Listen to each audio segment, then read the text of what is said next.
morning, friends. My name is Ritik Garg, and today I am here to start with the topic. And the today's topic is basic of income tax. Basic of income tax means generally we will start our discussion with how we compute total income, how our income is calculated, what are the taxabilities, what are the slabs, and what are the percentages, and what are the rebates, and what are the things, surcharges, and everything in the income tax. But actually, before we go for what basic of income tax, मतलब हम income tax पे जाने की बजाय पहले हमें ये समझना चाहिए what is income tax. Our today's topic is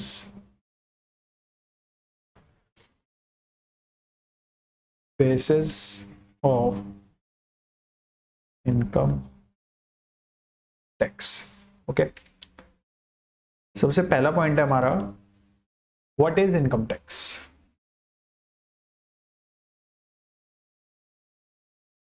income tax, okay, पहले ना हमें ये समझना चाहिए दो टाइप के टैक्सेस होते हैं. गवर्नमेंट जो भी टैक्सेस चार्ज करती है वो दो टाइप से चार्ज करती है. पहला उसमें आता है डायरेक्ट टैक्स एंड सेकंड आता है इनडायरेक्ट टैक्स. ठीक है, मैं लिख लेता हूं.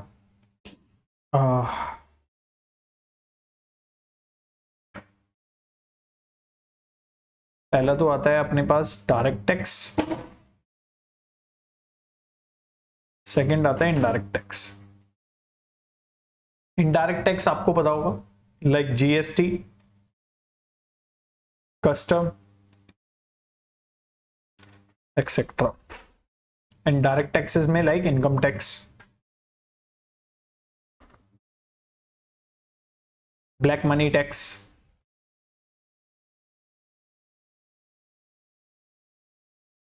एक्सेट्रा. इसका हम एग्जांपल भी दे सकते हैं लाइक जैसे मान लेते हैं एग्जांपल इसका, जो टैक्सेस अपन हम पे करते हैं इनकम कमाने पे, लाइक सैलरी पे कोई टैक्स पे कर रहे हैं हम, बिजनेस इनकम पे कोई टैक्स पे कर रहे हैं, या कोई भी अदर इनकम पे हम टैक्स पे कर रहे हैं, उसे बोलेंगे डायरेक्ट टैक्स लाइक सैलरी. ठीक है. इनडायरेक्ट टैक्सेस होते हैं लाइक जैसे यू गो फॉर, मतलब हम परचेज करने गए लाइक कुछ भी चीजें, दवाई हो गई या कोई भी हमने अकोमोडेशन लिया या कुछ भी लिया, अपनी उस वाली इनकम से जिस पे टैक्स कट के आ गया है. समझो, पहले इनकम टैक्स जो होता है वो डायरेक्टली एट्रीब्यूटेबल है, डायरेक्टली लिवाइबल है on your income what you have earning right now. Like आपने अगर 100 रुपए कमाए, if you are earning 100 rupees, ठीक है, अब इसमें से आपने 10 रुपए गवर्नमेंट को पे कर दिए फॉर इनकम टैक्स, तो आपकी जेब में जो 90 रुपीज बचे, और उसमें से मान लो आपने क्या करा, आपने एक मूवी की टिकट्स परचेज करी 10 रुपए की फॉर एन एग्जाम्पल, और 10 रुपए की टिकट पे आपने 3 रुपए टैक्स दिया, जो कि 13 रुपए की टिकट थी. तो जो ये 3 रुपए दिया, ये आपने पहली बात तो 90 में से दिया है, और ये जो 3 रुपए दिया इसको हम बोलेंगे indirect tax. I hope it is clear. बाकी कुछ भी हो तो आप मुझसे पूछ सकते हैं. ठीक है. मतलब मेरे को ये लगता है कि अभी, मतलब आई एम नॉट सेइंग कि आपको पूरा अच्छे से समझ में आ गया हो, बट हाँ फॉर स्टार्टिंग पर्पसेस इतना तो समझ में आ गया होगा कि डायरेक्ट टैक्स और इनडायरेक्ट टैक्स में क्या फर्क है. डायरेक्ट टैक्स जो भी हमारी इनकम पे डायरेक्टली लिवाइबल है, लाइक आपने 100 रुपए कमाए, 10 रुपए टैक्स दे दिया. और इनडायरेक्ट टैक्सेस होते हैं जो आप इनडायरेक्टली गवर्नमेंट को पे कर रहे हो, जहां दोनों टैक्सेस गवर्नमेंट को ही रहे हैं, लेकिन इनडायरेक्टली गवर्नमेंट को पे कर रहे हो. एज इन लाइक आपने मतलब सॉस की बोतल परचेज करी, उस पर आपने जीएसटी पे कर दिया. लाइक कोई भी टैक्सेस जो आप इनडायरेक्टली पे कर रहे हो और जो लेवाइबल है और डायरेक्ट गवर्नमेंट को जा रहे हैं. ठीक है, दैट्स कॉल्ड इनडायरेक्ट टैक्स. ठीक है, हम आगे बढ़ते हैं. हम ये समझते हैं इनकम टैक्स लेवाई कैसे होता है.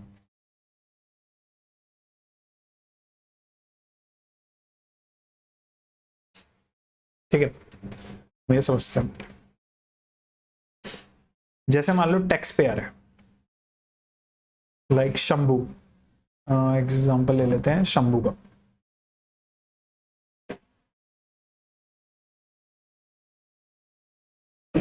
शंभू कोई बात नहीं, ठीक है, और वो टैक्स पे कर रहा है सेंट्रल गवर्नमेंट, स्टेट गवर्नमेंट या कोई भी गवर्नमेंट, मतलब एज इन इनको हटा के हम गवर्नमेंट डाल देते हैं, ठीक है।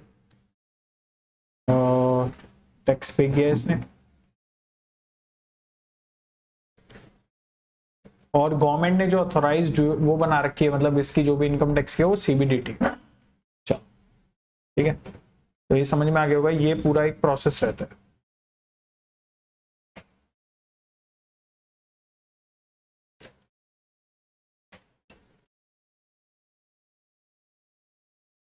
और कुछ कॉन्स्टिट्यूशन के वो हैं, मतलब कुछ यूनियन लिस्ट हैं, कुछ स्टेट लिस्ट हैं, या कुछ एंट्री नंबर्स होते हैं, वो मेरे को नहीं लगता अभी मतलब इतने रेलिवेंट है, बिकॉज राइट नाउ हमारा जो फोकस, प्राइमरी फोकस है कि आप इस लेक्चर के बाद या इस वीडियो के बाद आपको एटलीस्ट ये समझ में आ जाए कि if I am earning 10 lakh rupees and I am a company और आई एम अ इंडिविजुअल और आई एम अ एचयूएफ और आई एम एनीवन, तो उसका कंप्यूटेशन कैसा होगा। मेरा मोटिव सिंपल सा है, मेरे को आपको कंप्यूटेशन बताना है कि आप अगर 10 लाख रुपए कमा रहे हैं तो उसका कंप्यूटेशन आप किस तरीके से करेंगे, ठीक है ना। वो कुछ इसमें डेफिनेशंस आएंगी, पर्सन की, असेसमेंट ईयर की, एसएससी की, प्रीवियस ईयर्स की, या जो भी है, ठीक है।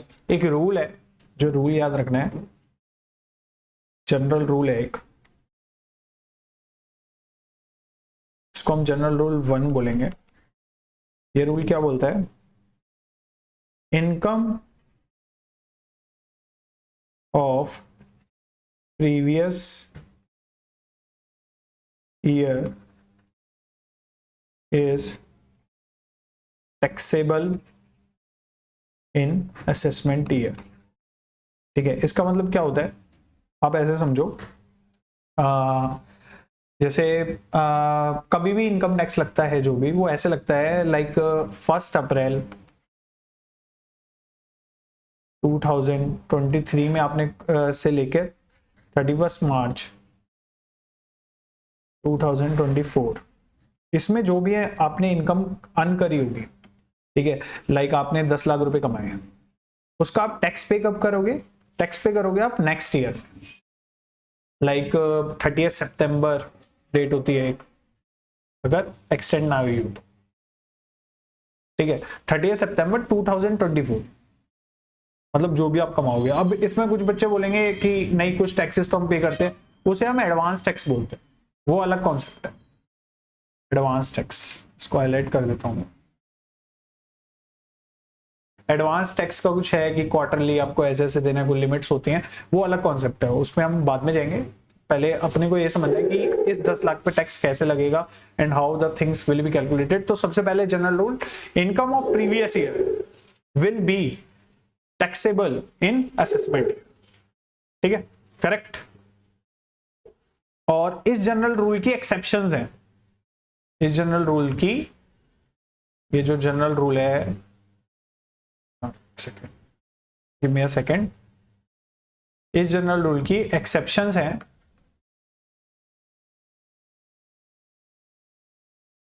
एक्सेप्शंस वैसे 5 एक्सेप्शंस हैं, इसका मतलब हम बाद में अभी लेते हैं, इसी लेक्चर में लेंगे, कोई बात नहीं, ठीक है। इसके एक्सेप्शंस अभी हैं, वो भी याद रखने के एक्सेप्शंस है। एक्सेप्शंस माने कि प्रीवियस ईयर की इनकम प्रीवियस ईयर में ही टैक्स हो रही है। लाइक मैंने अभी क्या बताया, 1 अप्रैल से लेकर 31 मार्च को आपने 100 रुपए कमाए, तो उसका टैक्स आपको पे करना पड़ेगा 30 सितंबर 2024 तक, मतलब नेक्स्ट ईयर तक, उसी ईयर में कुछ पे नहीं करना, ठीक है। लेकिन इसके एक्सेप्शन है, इसके एक्सेप्शन का मतलब ये हो गया उसी ईयर में कमाया और उसी ईयर में पे कर दिया।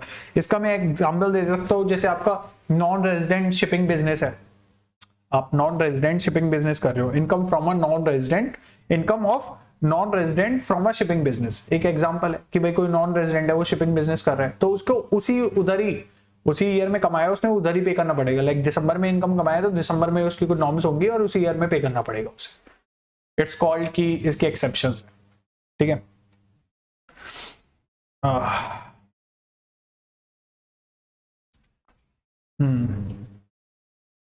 चलो अब हम सीधा चलते हैं चार्जिंग सेक्शन की तरफ। चार्जिंग सेक्शन मतलब कि जहां पे मतलब वो बताता है कि how the income will be computed and how the taxability will be done, ठीक है। तो चार्जिंग सेक्शन कौन सा लगता है, charging section,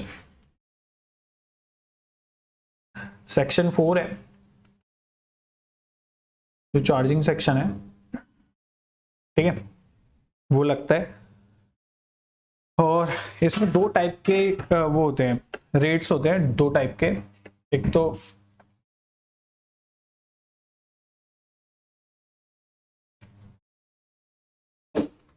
general tax rates, एक स्पेसिफिक टैक्स रेट्स। जनरल और स्पेसिफिक मतलब कुछ इनकम है, लाइक जैसे लॉटरी इनकम है, उस पर 30% का मतलब इनकम टैक्स वालों ने बोला हुआ है इस पर 30% कट होगा। लाइक जैसे कौन बनेगा करोड़पति में, वो कुछ भी इनकम जीतता है, लाइक उसने 10 करोड़ जीते तो और भी अदर भी टैक्सेस लगेंगे, लेकिन 3 करोड़ उसे वहीं के वहीं देने पड़ेंगे। 30% मतलब एक फ्लैट डिडक्शन, वो फ्लैट रेट है एक उसका, तो उसको बोलेंगे स्पेसिफिक रेट हो गया उसका। जनरल टैक्स रेट्स क्या होते हैं, लाइक 5, 20, 30, ये कभी सुने होंगे, मैं अभी बताऊंगा कैसे कैसे है, लेकिन 5, 20, 30 इस टाइप से स्लैब्स के रेट होते हैं, तो उस टाइप से जनरल रेट्स होते हैं। ठीक है, हम ना स्टेप्स समझते हैं, स्टेप्स क्या क्या होते हैं। सबसे पहले आपको what is residential status of the assessee, ये जानना है कि आइदर ही इज रेजिडेंट और नॉन रेजिडेंट। अब इससे फर्क क्या पड़ता है, वो रेजिडेंट हो या नॉन रेजिडेंट हो?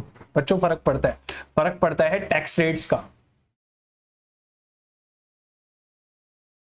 दोनों के केसेस में टैक्स रेट्स अलग है।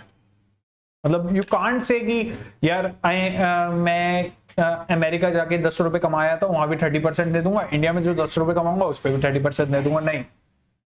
If you are a citizen of USA and you are earning here in India, तो आपके लिए टैक्स रेट्स अलग है, नॉट फॉर इंडियन पीपल्स जो कि मतलब 5, 20, 30 के स्लैब्स में आते हैं। और अगर आपका वो हो आपने ऑप्ट कर रखा हो अलग वाला 115 बीएसी वगैरह, तो उसमें अलग इनकम टैक्स रेट्स, आप उसमें लायबल नहीं हो गया, आपका बिल्कुल अलग से चलेगा। ठीक है, I hope I am clear. ठीक है, सेकंड होता है कॉन्सेप्ट ऑफ 5 हेड्स। ये बहुत सुना होगा 5 हेड्स, 5 हेड्स, 5 हेड्स कुछ नहीं, सिंपल बात है, मैं बताता हूँ। 5 हेड्स मतलब आप कभी भी इनकम टैक्स के पोर्टल पे जाएंगे या कहीं भी आप देखेंगे, income are divided into 5 heads. पहला इनकम फ्रॉम सैलरी, सेकंड है income from house property, third है income from business and profession, last है income from capital gains and from capital gains, last but not the least income from other sources। ठीक है, ये 5 heads of income है। जो भी इन चारों में नहीं आएगा देन वो इनकम फ्रॉम अदर सोर्सेज में चल जाएगा। लाइक अगर इसका एक आध एग्जांपल दे दूं आपको, लॉटरी इनकम और डिविडेंड एक्सेट्रा। ठीक है, अब इसके बाद क्या होता है, जो भी इनका टोटल आया, लाइक इनका टोटल आया एक्स एक्स एक्स मान लेते हैं या 1000 मान लेते हैं इनका टैक्स का टोटल। नेक्स्ट पेज पे जाता हूं तो 5 हेड्स ऑफ इनकम का टोटल आया 1000। ठीक है,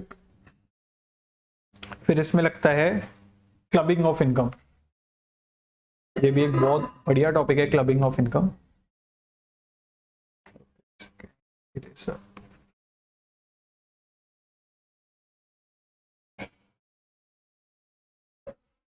हाँ, तो क्लबिंग, क्लबिंग ऑफ इनकम या set of, of income, like इधर आ गया 100, इधर आ गया 100, तो ये माइनस होके और ये दोबारा से 1000 आ गया। तो इसको जो ये टोटल आती है ना हमारे पास, इसको हम क्या बोलते हैं, जो भी ये टोटल आती है इसको हम बोलते हैं gross total income, gross total income. तो सारे मेरे साथ रिपीट करेंगे पहले। तो अभी तक हमने क्या पढ़ा या क्या समझा?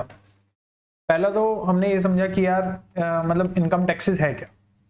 सबसे पहला तो कि मतलब इनकम टैक्सेस डायरेक्ट टैक्सेस है जो हम सीजी को पे करते हैं, जिसका अथॉरिटी सीबीडीटी है। फिर हमने कुछ यूनियन लिस्ट के बारे में जो कि मैंने हल्का सा बताया, जो कि इतना रेलेवेंट नहीं है, अगर अदरवाइज आप एमसीक्यूज अटेम्प्ट नहीं कर रहे, लेकिन पता होना चाहिए। I will guide you, don't worry, I will guide you, ठीक है। उसके बाद हमने पढ़ा कि स्टेप्स कैसे होते हैं, हाउ वी गो, नहीं उसके बाद हमने रेट्स पढ़े, specific and general rate. Specific rate like lottery, lottery की इनकम कमाई आपने तो 30% का उस पर रेट है, ठीक है, वो स्पेसिफिक रेट हो गया। जनरल रेट्स जो चलते आ रहे हैं 5, 20, 30, ठीक है। उसके बाद हमने नेक्स्ट मूव ऑन किया, हमने कहा कि यार स्टेप्स क्या है कैलकुलेशंस के। तो सबसे पहला क्या है, जो स्टेप्स की बात हुई थी, सबसे पहला स्टेप क्या था हमारा?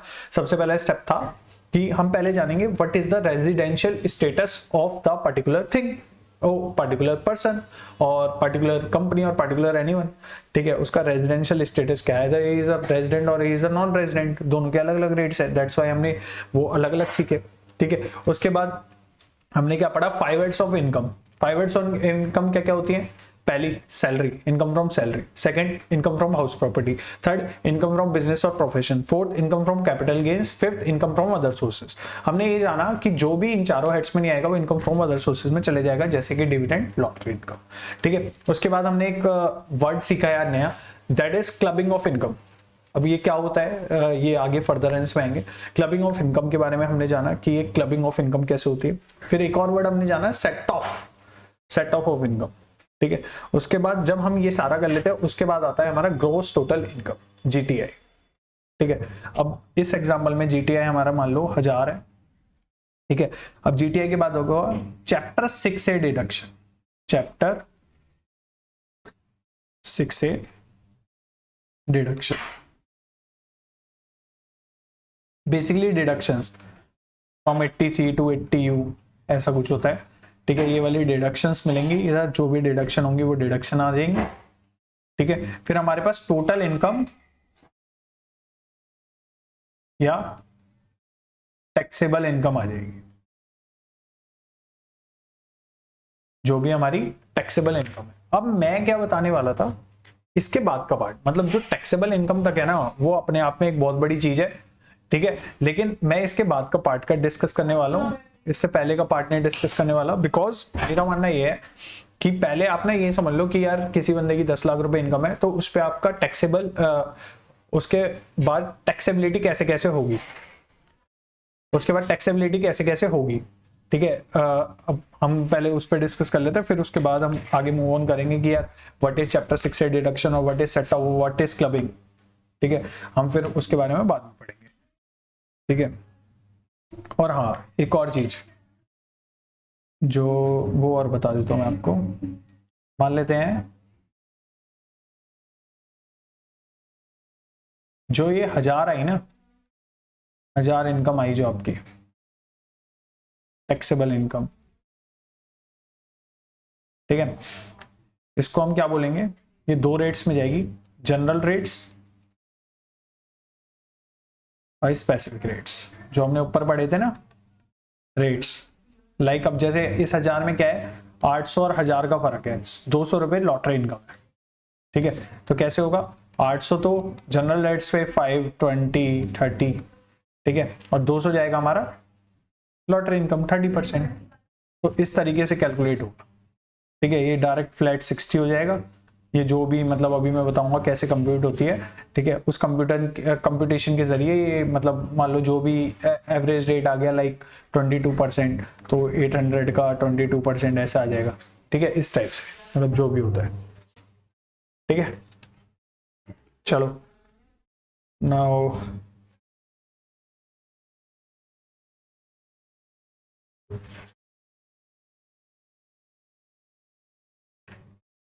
ठीक है, आई थिंक ये अभी तक तो क्लियर होगा सबको। ठीक है। अब हम एक और चीज समझ लेते हैं, जो भी पहले हम समझते हैं कि पूरा प्रोसेस होता क्या है। लाइक हमारे पास जो भी टैक्स आया, ये स्पेसिफिक और जनरल टैक्स जो भी हमारे पास आया, टोटल टैक्स, ठीक है। इस पे क्या लगता है, इस पे लगेगा सरचार्ज, ठीक है। इसकी कुछ कंडीशंस होती हैं। फिर सरचार्ज लगने के बाद लगता है सेस, ये कंपलसरी होता है। हेल्थ एंड एजुकेशन सेस या कोई भी सेस गवर्नमेंट लगाती है, ठीक है, वो मैंडेटरी होता है, वो टैक्स पे लगता है, नॉट वो इनकम पे, वो टैक्स पे लगता है, ठीक है। फिर टोटल टैक्स पेबल आ जाएगा। और एक ना सैलरीड पर्सन ज्यादा देखते होंगे, जब भी वो अपना आईटीआर फाइल करते हैं ना, उसमें ना उनका ये आता है टोटल टैक्स के बाद ना ये आता है tax already paid, that is TDS. तो लाइक वो टीडीएस डिडक्ट होगा इसमें से, ठीक है। और या फिर एडवांस टैक्स जो भी, फिर आएगा net tax payable, net tax payable, okay. Net tax आ गया वो हमारे पास। फिर हम उसके बाद अब बात करते हैं आगे की। अब नेट टैक्स, अब हम बात करने वाले हैं उसके, right now we are talking about what are the slab rates and how slabs are calculated. अगर मेरी इनकम 10 लाख है तो उसको कैसे कैसे हम डिवाइड करेंगे, कैसे कैसे उस पर टैक्स रेट्स लाएंगे, तो इसको हम बात करेंगे एक 5 मिनट के ब्रेक के बाद।